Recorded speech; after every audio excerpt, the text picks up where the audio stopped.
बिस्मिल्लाहिर्रहमानिर्रहीम। अस्सलाम वालेकुम नादरीन, आप यूट्यूब चैनल देख रहे हैं। मैं इमरान ख़ान हूँ। सबसे पहले तो मैंने एक सर्वे करवाया नादरीन, और ये सर्वे मैंने इसलिए करवाया ज़रा लोगों की राय भी ले लें। मुझे लगा मेरी राय ज़रा सख्त है। जो पाकिस्तान में इस्लामी नज़रियाती कौंसल ने जो एक फ़तवा सा जारी किया है कि जनाब जो VPN है वो गैर शरई है या हराम चीज़ है, और इसके बारे में वैसे मौलाना तारिक जमील साहब ने एक स्टेटमेंट दिया। उन्होंने कहा जी हराम नहीं है ये, और इस तरह तो फिर और बहुत सारी चीज़ें आप हराम कर देंगे, आप तो ये रास्ता खोल देंगे। वैसे कुरान पाक में अल्लाह ताला ने हराम और हलाल का फ़र्क बड़े अच्छे तरीके से समझा दिया है, और हमारी शरीयत इतनी मुश्किल है नहीं जितनी हमारे मौलवियों ने बना दी है। तो इस दफ़ा पाकिस्तानी बड़े क्लियर है। मैंने पाकिस्तानियों से सवाल पूछा कि इस्लामी नज़रियाती कौंसल आपकी राय में किसकी खिदमत कर रही है, और दो ऑप्शन दिए पाकिस्तानियों को। एक ऑप्शन था इस्लाम की खिदमत कर रही है, दूसरा ऑप्शन था इक़्तिदार की खिदमत कर रही है। मैंने अपनी ज़िंदगी में जितने भी आज तक सर्वे करवाए उनमें कभी भी इतना खौफनाक रिज़ल्ट नहीं आया। यानी ऐसा हुआ कि एक तरफा रिज़ल्ट आए, ऐसा हुआ कि 90% और 10%, कभी 95%, लेकिन इस मरतबा तो हद हो गई है। 97% लोगों ने ये कहा कि ये इस्लाम की खिदमत नहीं कर रहे मौलवी, ये इक़्तिदार की खिदमत कर रहे हैं।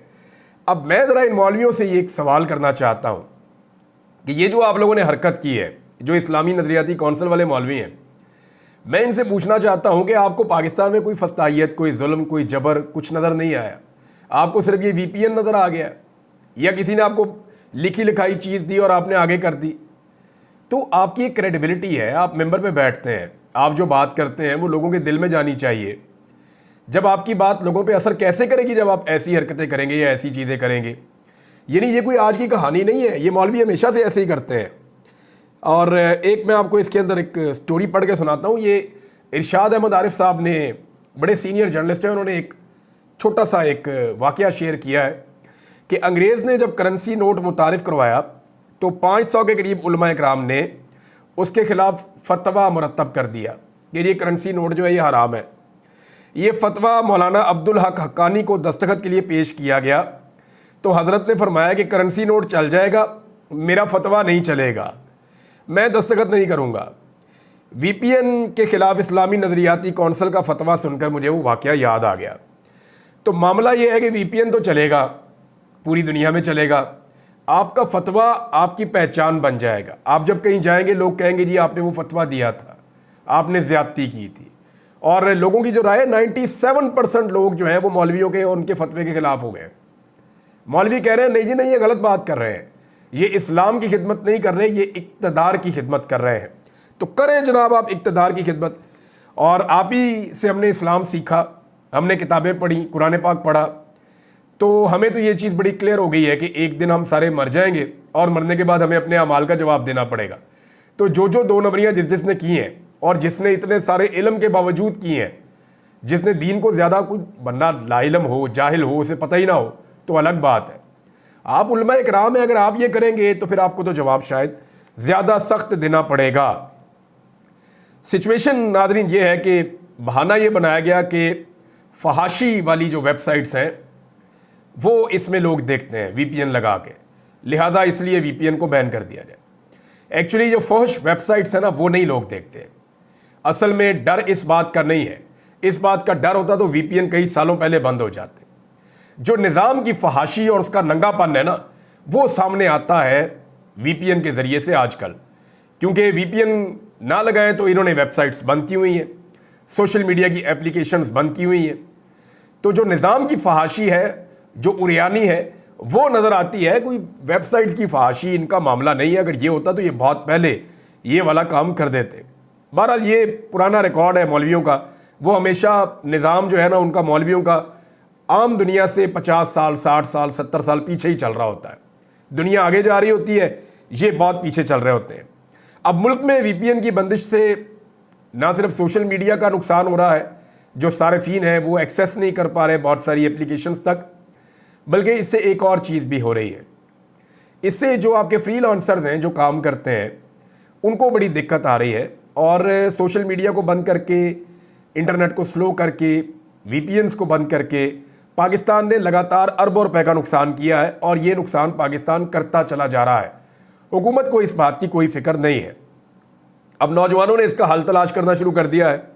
कुछ नौजवानों ने कुछ हल जो है वो पेश भी कर दिए हैं, यानी लगातार लोग इसका हल ढूंढ रहे हैं कि अगर वीपीएन ब्लॉक हो गए हैं तो उनको वापस खोलना कैसे है। अरसलान बलोच साहब हैं, ये सोशल मीडिया पे बड़े एक्टिव हैं। इन्होंने लिखा जी कि जिनके वीपीएन नहीं चल रहे वो वीपीएन की सेटिंग्स में जाएं और वहां जाकर प्रोटोकॉल्स को तब्दील कर दें। हुकूमत वीपीएन मुकम्मल बंद नहीं कर सकती, सिर्फ प्रोटोकॉल्स बैन करती है। इस वक्त यूडीपी प्रोटोकॉल को मुकम्मल काम कर रहा है, जो यूडीपी प्रोटोकॉल है वो मुकम्मल काम कर रहा है पाकिस्तान में, या आप इसे तब्दील भी कर सकते हैं। जो बेहतर काम कर रहा हो उसे आप सेलेक्ट कर लें, तो आप प्रोटोकॉल जाके तब्दील करें। यहाँ से आप जाएं, उसके अंदर वीपीएन की सेटिंग में जाएं जो आपके पास है, उसके अंदर जो प्रोटोकॉल्स हैं उनको तब्दील कर दें। वहाँ जो यूपीडी प्रोटोकॉल है उन्होंने वो रिकमेंड किया है, लेकिन अगर आपको लगता है कोई और अच्छा काम कर रहा है तो आप उसको लगा सकते हैं और उसे सेलेक्ट कर दें। हुकूमत भी यही इस्तेमाल कर रही है। अगर हुकूमत ये चारों प्रोटोकॉल्स बंद कर दे तो वो खुद भी इस्तेमाल नहीं कर सकेंगे। ये साथ उन्होंने जो है ना प्रोटोकॉल्स की जो है वो एक तस्वीर भी, स्क्रीनशॉट भी शेयर किया हुआ है। ये थैंक्स टू अरसलान बलोच, ये मैंने उनसे लेकर ये इन्फॉर्मेशन पढ़ी है। और भी बहुत सारे दोस्तों ने मैसेजेस किए, अब सबके पढ़ूंगा तो पूरा वीलॉग इसी पे हो जाएगा। बहरहाल नौजवानों ने इसका हल तलाश कर लिया, जितने मर्जी अरबों रुपये ये लगा लेते हैं, उसके बाद नौजवान उसका हल ढूंढ लेते हैं। अब मुल्क जो है वो पूरा बंद होने जा रहा है। कैसे? इमरान खान जब भी एहतजाज की कॉल देते हैं ना, इमरान खान साहब को मुल्क बंद नहीं करना पड़ता। इमरान खान जिस शहर में कॉल देते हैं वो सुबह खुद ही बंद हो जाता है। इस्लामाबाद में कॉल देते हैं तो आसपास के सारे इलाके, शहर जितने वहाँ पे इजला हैं वो सारे खुद ही बंद हो जाते हैं। इमरान खान साहब की कॉल देने की देर है, हुकूमत ने सारे शहर खुद ही बंद कर देने, और ये आप होता हुआ देखेंगे। और एक बंदिश होगी जो लगातार चलेगी चंद दिनों तक। एतवार की इमरान खान साहब की कॉल है, तो ऐसा लगता है कि 24 तारीख के बाद काफ़ी दिनों तक हुकूमत जो है वो उनको शायद बंद रखना पड़ेगा, पाकिस्तान पूरे को। वैसे भी पाकिस्तान बंद हो रहा है, लॉकडाउन के नाम के ऊपर बंद हो रहा है। वीपीएन तो बंद ही कर दिया गया है, बहुत सारी और चीज़ें पाकिस्तान में बंद है। बच्चों के स्कूल भी बंद कर दिए गए हैं, कहीं 3 दिन की छुट्टियां दी गई हैं, कहीं कहा जा रहा है कि अगले हफ्ते से हम लोग बंद करेंगे। कहीं सड़कें बंद कर रहे हैं, कहीं खुदाइयाँ कर रहे हैं, कहीं कंटेनर जमा कर रहे हैं। और कंटेनर वालों ने वैसे 2-2 चाबियाँ ज़्यादा भी बना ली हैं कि ये जब हमारा दाव लगेगा हम कंटेनर उठा के अपना निकल जाएंगे। हर कंटेनर के साथ तो पुलिस वाला खड़ा नहीं हो सकता। अब एक और चीज़ है जी कि उलमा का जो ये फतवा आया है, या ये इस्लामी नज़रियाती कौंसिल का जो एक प्रेस रिलीज़ है, इसको बाकायदा पाकिस्तान टेलीविज़न ने, आपको पता है कहाँ पे अवाम को खबर देने के लिए पोस्ट किया? एक्स के ऊपर। कैसे पोस्ट किया होगा सोचें ज़रा आप, वीपीएन के ज़रिए किया होगा ना। ये अभी कल वज़ीर आज़म ने जो पोस्ट की थी वो कैसे की थी? वीपीएन के ज़रिए की थी। पाकिस्तान के सारे वज़रा, पाकिस्तान के सारे इदारे सब वीपीएन इस्तेमाल कर रहे हैं, और वीपीएन का इस्तेमाल पाकिस्तान के सरकारी मुल्ला कह रहे हैं कि ये गैर शरई है। कितनी बड़ी ज़्यादती है। यानी सबसे पहले तो इनके ऊपर गैर शरई हरकत करने पे इनके खिलाफ तो सुप्रीम कोर्ट में और अदालतों में जाना चाहिए, और अदालतों में जाके इनके खिलाफ कार्रवाई करवानी चाहिए 63A की कि जनाब ये तो गैर शरई हरकतें कर रहे हैं, ये तो अब सादिक और अमीन ही नहीं रहे, लिहाजा इनको इनके ओहदों से फारिग कर दिया जाए। नाज़रीन, एक और गवाही आई है, और इस दफ़ा गवाही दी है सुहेल वड़ाइच साहब ने। इमरान खान साहब के सख्त नाक़िद हैं, इमरान खान साहब के सख्त खिलाफ हैं, नवाज शरीफ के और जरदारी साहब के बहुत बड़े हामी हैं। ज़्यादातर सुहेल वड़ाइच साहब का जो टिल्ट होता है, नून लीग पे भी वो तनकीद कर लेते हैं, लेकिन उनका टिल्ट हमेशा पीपल्स पार्टी की तरफ रहता है। जरदारी साहब ने अपनी फैमिली के जो बड़े क्लोज सर्कल हैं वहाँ पे भी जब कभी कोई इवेंट किया तो हामिद मीर साहब को और सुहेल वड़ाइच साहब को ज़रूर उन्होंने दावत दी, किसी और को बुलाया या नहीं बुलाया, क्योंकि वहाँ ताल्लुकात इन दोनों लोगों के तो बहुत अच्छे हैं। अच्छा, इसमें सुहेल वड़ाइच साहब के क्योंकि बड़े ज़बरदस्त ताल्लुकात हैं इस वक्त, और वो एस्टेब्लिशमेंट की बहुत तारीफ़ें भी करते हैं, तो वड़ाइच साहब ने भी ये तस्दीक कर दिया कि इमरान खान साहब को वाकई एस्टेब्लिशमेंट की जानिब से डील ऑफ़र की गई, और जो डील ऑफ़र की गई इलेक्शन के बाद वाली जो डील थी उसमें वो तफसीलात भी बता रहे हैं। वो ये कह रहे हैं कि उन दिनों में जो डील ऑफ़र की गई उसमें ये था कि इमरान खान साहब को कहा गया कि जनाब आपको हम रिहा कर देते हैं, आप बनीगाला चले जाएं, और धांधली के ऊपर एक कमीशन बना दिया जाता है, ट्रक की बत्ती, आप उसके पीछे लगे रहें, लेकिन हुकूमत को ज़रा चलने दें अभी। तो इमरान खान साहब ने साफ इनकार कर दिया, उन्होंने कहा जी मेरा मैंडेट वापस करो। अब जो मैंडेट वापस करने वाला मामला ना, यही तो एक फंसा हुआ है। इमरान खान साहब के किसी और मामले पे इतना प्रॉब्लम नहीं है, प्रॉब्लम है मैंडेट वापस करने वाले मामले का। ये बड़ी 2 नंबरी करके, फ्रॉड करके ये मैंडेट लिया गया है, और जिस तरह ये मैंडेट चोरी किया गया है इस पर आर्टिकल 6 के मुकदमे बनते हैं उन तमाम जिम्मेदारों के ऊपर जो रिस्पॉन्सिबल हैं ये गंद डालने के लिए, जिन्होंने ये पाकिस्तान में गंद फैलाया है ना, फॉर्म 47 के जाली फॉर्म दे देकर जो हुकूमत उन्होंने तैयार की है और उस हुकूमत ने जो पाकिस्तान के साथ किया है कि पाकिस्तान के निज़ाम की चूल्हे हिला के रख दी हैं, आम आदमी का बेड़ा गर्क कर दिया उन्होंने, तो इसके पीछे बड़े बड़े मुकदमे बनते हैं। इनके ऊपर तो आर्टिकल 6 लगना चाहिए। अब वो ये कहते हैं जी निज़ाम को ना छेड़े इमरान खान साहब, मैंडेट की बात ना करें, बाकी कोई बात करनी है तो कर लें। लेकिन इमरान खान साहब जनाब निकल रहे हैं, अपने लोगों को उन्होंने कह दिया जी निकलो, निकल कर एहतजाज करो। नौजवान बहुत बड़ी तादाद में तमाम शहरों में प्रोग्राम कर रहे हैं, बगैर अनाउंस किए प्रोग्राम कर रहे हैं। यानी सियालकोट में प्रोग्राम हुए, पंजाब के मुख्तलिफ शहरों में प्रोग्राम हुए और बड़ी तेज़ी से वर्करों के अंदर कंपेन चल रही है। रावलपिंडी में डोर टू डोर कंपेन चल रही है, बाज़ारों में लोग घूम रहे हैं, हर जगह पे जाके लोगों को मोटिवेट किया जा रहा है। पाकिस्तान तहरीक-ए-इंसाफ डिफरेंट तरीके से इस दफ़ा अपनी कंपेन बना रही है। तहरीक-ए-इंसाफ वो मीडिया नहीं खेल रही, वरना ये मीडिया तो ये भी कहता था कि 8 फरवरी 2024 को पाकिस्तान तहरीक-ए-इंसाफ को 10-20 सीटें मिलेंगी। लेकिन पाकिस्तान तहरीक-ए-इंसाफ ने इतने वोट लिए कि उनके आधी से ज़्यादा सीटें छीनने के बावजूद आज भी वो पार्लियामेंट की सबसे बड़ी जमात है। तो इस मीडिया पे तहरीक-ए-इंसाफ किसी तरह भी भरोसा नहीं कर सकता, ना इनके ऊपर इन्हिसार कर सकता है।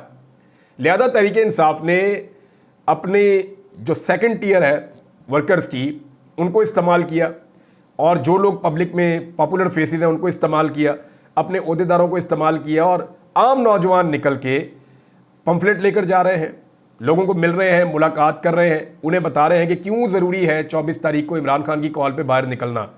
छोटे छोटे गली मोहल्लों के अंदर जो है वो कॉर्नर मीटिंग्स हो रही हैं। तो इस दफ़ा पंजाब में स्ट्रेटजी डिफरेंट है, खैबर पख्तूनख्वा के अंदर जो है वो स्ट्रेटजी डिफरेंट है। इस हिकमत अमली के साथ पाकिस्तान तहरीक-ए-इंसाफ एक बड़ी मुसीबत खड़ी कर सकती है मौजूदा हुकूमत के लिए।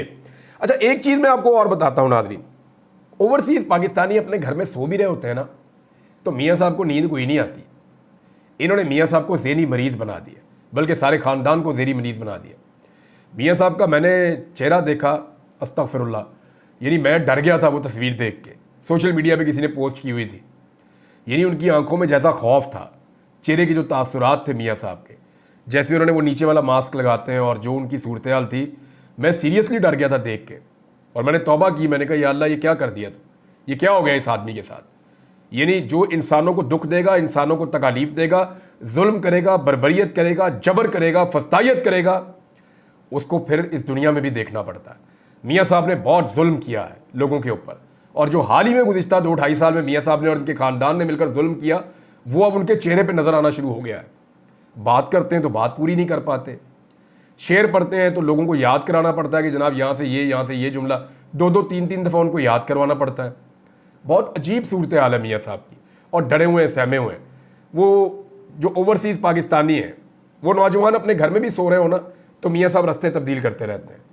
और एक चीज़ मैंने बड़ी अजीब देखी, जो सहाफ़ी है ना बरतानिया में, जो मियाँ साहब के घर के बाहर खड़े होते हैं, बड़ी कामयाबी से PMLN ने, मुझे ऐसा लगता है कि उनको अपनी तरफ कर लिया। क्योंकि मैं ये बात ऐसी हवा में नहीं कर रहा, मैं उन वीडियोस को देखने के बाद कर रहा हूँ जिससे ये साबित हो रहा है कि सहाफ़ी किसकी तरफ है। यानी जैसे ही नून लीग के लोग और PTI के लोग आमने सामने आते हैं ना, तो सहाफ़ी का काम होता है कि वो या उधर खड़ा हो या इधर खड़ा हो, यानी ऐसे खड़ा हो कि उसको ये भी नज़र आए, ये भी नज़र आए, तो वो यहाँ से भी शूट करे, यहाँ से भी शूट करे, दोनों तरफ से करे ना। लेकिन मैंने नोट किया कि सहाफ़ी नून लीग की कतार के अंदर खड़े होते हैं, जो पाकिस्तान तहरीक-ए-इंसाफ की कतार है उसकी तरफ मुंह करके खड़े होते हैं, और अपने कैमरे तहरीक-ए-इंसाफ वालों के मुंह की तरफ रखते हैं, और इंतज़ार करते हैं कि कोई आदमी ऊंचा बोले, कोई ऐसी बात हो जो लूज टॉक हो या कोई ऐसी चीज़ हो, तो फौरी तौर पे हम उसको रिकॉर्ड कर लें, और रिकॉर्ड करके सिर्फ उतना हिस्सा ही वो चलाते हैं या दिखाते हैं। यानी ये दो सफबंदी हुई है ना। अब सहाफ़ियों का काम है कि सफबंदी के बीच में आ जाए या साइड पे आ जाए, इधर भी दिखाएं, इधर भी दिखाएं, या तय कर लेंगे चंद लोग इधर दिखाएंगे, चंद लोग इधर दिखाएंगे। नहीं, ये नहीं हो रहा। हो ये रहा है कि सहाफ़ी PMLN की सफ़ों में खड़े होते हैं और सिर्फ पाकिस्तान तहरीक-ए-इंसाफ के ऊपर अपने कैमरे रखते हैं। ये मैं बरतानिया में प्रैक्टिस गुज़िश्ता चंद दिनों से देख रहा हूँ। अच्छा, मैंने सोचा कि इसके पीछे रीज़न क्या है, तो रीज़न मुझे समझ आती है कि जो सहाफ़ी मियाँ साहब की ज़्यादा खिदमत करते थे, यानी मियाँ साहब उन्होंने तो अपना एक रिकॉर्ड है ना बूट पॉलिश का, रफ्तार ही बहुत तेज़ है, कमाल किस्म का वर्ल्ड रिकॉर्ड, लेकिन मियाँ साहब को बूट पॉलिश करवाने का भी बड़ा शौक है।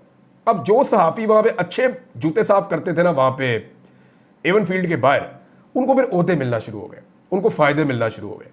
वो जब उनको मफादात उनके होते हुए देखे बाकी सहाफ़ियों ने, तो शायद उनकी भी अब राय बदलना शुरू हो गई है, और वो भी अपनी उसी कम्युनिटी के साथ जाकर खड़े हो गए कि उत्थे तो लबना कुछ नहीं, उधर तो वो बात करते हैं, पाकिस्तान की बात करते हैं, आज़ादी इज़हार राय की, वो तो बात करते हैं रूल ऑफ लॉ की, वो तो अपनी बातें कर रहे हैं। हम चलते हैं इधर जहां हमारा भी कोई दाल दलिया हो जाएगा। तो मुझे बज़ाहिर इसके अलावा और कोई रीज़न नज़र नहीं आया, क्योंकि मियाँ साहब ने चंद सहाफ़ियों को नवाजा है। अब जिस तरह से मियाँ साहब लोगों को नवाजते हैं, उसके बाद और सरकारी वसाइल के ऊपर नवाजते हैं, जेब से तो किसी को ये आना ना दें। तो ये जो इन्होंने नवाजा ना, मियाँ साहब ने ये हरकत की है, उसके बाद अब मैं देख रहा हूँ कि ज़्यादा सहाफ़ी, और मैं इसके ऊपर नज़र रखूँगा, अगर बरतानिया में मौजूद सहाफ़ी मुझे सुन रहे हैं तो उन्हें चाहिए कि वो न्यूट्रल जर्नलिज्म वहाँ पे करके दिखाएं, सिर्फ पाकिस्तान तहरीके इंसाफ के लोगों के ऊपर अटैक ना करें, सिर्फ उनके मुंह के ऊपर कैमरे फिट ना करें, बल्कि वो दूसरी तरफ की गालियाँ, बदतमीज़ी और बेहूदगी और धक्कम पेल वो भी दिखाएं। हालांकि अगर मैं हल्फन पूछूं इन मीडिया वालों से, तो पीटीआई वाले कहते क्या हैं? चोर कहते हैं, मरियम के पापा चोर कहते हैं, लूट मार करने वाले कहते हैं, मैंडेट चोर कहते हैं, करप्ट कहते हैं, बेईमान कहते हैं, और दूसरी तरफ से जो है गंदी माँ बहन की गालियाँ नून लीग वाले देते हैं। यानी ये फ़र्क है दोनों में। सादा फ़र्क ये है कि वो बात करते हैं लॉजिकल, वो बात वो करते हैं जो उनकी शिकायत है, ये गंदी माँ बहन की गालियाँ देते हैं। लेकिन आपने देखा कभी किसी आपके मीडिया वाले ने सोशल मीडिया पे रिपोर्ट किया हो कि ये देखें नून लीग के कारकुन गंदी गालियाँ दे रहे हैं? वो जो पहले चंद जर्नलिस्ट वहाँ पे होते थे जो न्यूट्रल जर्नलिज्म करते थे, वो बेचारे अब दिखाई नहीं देते। पता नहीं उनके इदारों से उनको निकलवा दिया गया है या उनको वहाँ आना बंद कर दिया गया है। I can't say anything. मैं इसको डिग आउट करूँगा और जो चीज़ें मजीद आएंगी वो आपके सामने शेयर करूँगा। एक और हैरान कुन बात जो हुई वो ये हुई कि नैब के एतराफ़ जुर्म के बावजूद पाकिस्तान तहरीके इंसाफ का रद्द अमल ना आना बहुत हैरान कुन है। तोशाखाना केस में नैब ने एतराफ़ जुर्म किया, पाकिस्तान तहरीके इंसाफ ने उस पर कोई रद्द अमल तगड़ा नहीं दिया। मेरे लिए ये बहुत हैरान कुन है। 1 साल तक मुल्क का सबसे बड़ा लीडर जेल के अंदर रहा और नैब मान रहा है कि गलत मालूमात और गलत तफ्तीश की वजह से वो जेल में रहा और अपनी गलती मान रहा है, लेकिन पाकिस्तान तहरीके इंसाफ की खामोशी मेरी समझ से बाहर है। नवाज शरीफ साहब ने जनाब एक स्टेटमेंट और दिया, और नवाज शरीफ साहब ने क्या कहा पहले आप वो सुन लें, फिर आपको मैं बताता हूं कि एक्चुअली मियां साहब ये क्यों कह रहे हैं। मियां साहब ने कहा जी इमरान खान ने बाजवा और फैज़ हमीद के साथ मिलकर मेरे खिलाफ क्या कुछ नहीं किया। नवाज शरीफ साहब आप वजीर आज़म थे जब आपके खिलाफ कार्रवाई हो रही थी, तब जनरल बाजवा को आपने आर्मी चीफ खुद बनाया हुआ था। जनरल फैज़ उस वक्त तो कुछ भी नहीं था। ये तो बात है इमरान खान के वज़ीर आज़म बनने के बाद जनरल फैज़ जो है वो DGISI लगा था। अब जनरल बाजवा के ऊपर आप इल्ज़ाम आज लगा रहे हैं मियाँ साहब। इसी जनरल बाजवा के लिए ये बाकायदा मेरे पास सबूत मौजूद हैं, आप निकाल कर देख लें कि किसने ये ट्रेंड चलवाया था कि we stand with General Bajwa. Noon League के पेड अकाउंट, इनके अपने लोग, इनके अपने leaders we stand with General Bajwa का ये ट्रेंड चलाते रहे। नवाज शरीफ साहब अगर जनरल बाजवा ने आपके खिलाफ सब कुछ किया था तो आपने जनरल बाजवा को एक्सटेंशन क्यों दी थी? जनरल बाजवा से डील करके पाकिस्तान से बाहर क्यों भागे थे अपने प्लेटलेट्स गिरा के? फिर जनरल बाजवा से डील करके आपने इमरान खान की हुकूमत भी गिराई। जनरल बाजवा से बड़ा तो आपका मोहसिन कोई नहीं है। अब मैं नुक्ता ये बयान करना चाहता हूं कि नून लीग और मियाँ साहब खास तौर पे मोहसिन कुछ हैं। आज वाले जो आर्मी चीफ है ना, वो भी ये बात जहन में रखें कि जनरल बाजवा से ज़्यादा एहसानात इनके ऊपर किसी ने नहीं किए। आज ये जनरल बाजवा को गालियां दे रहे हैं, उसके ऊपर अटैक कर रहे हैं और ये कह रहे हैं कि जनरल बाजवा रिस्पॉन्सिबल था जो इनके साथ हुआ। कल ये जनाब अली आपको भी कहेंगे और ये आज वाले आर्मी चीफ को कल कह रहे होंगे हमें तो उस आर्मी चीफ ने बसवा दिया था, हम तो कह रहे थे कि बगैर मैंडेट के हमने हुकूमत लेनी नहीं, आर्मी चीफ ने हमें ज़बरदस्ती बसवा दिया मुल्क की बका का नाम लेकर। तो ये कल को सारा मलबा भी इधर ही गिरना है। ये इनका ट्रैक रिकॉर्ड है, कोई नई चीज़ नहीं है। अब तक के लिए इतना ही। अपना ख्याल रखिएगा, अपने इस चैनल का भी। अल्लाह हाफ़िज़।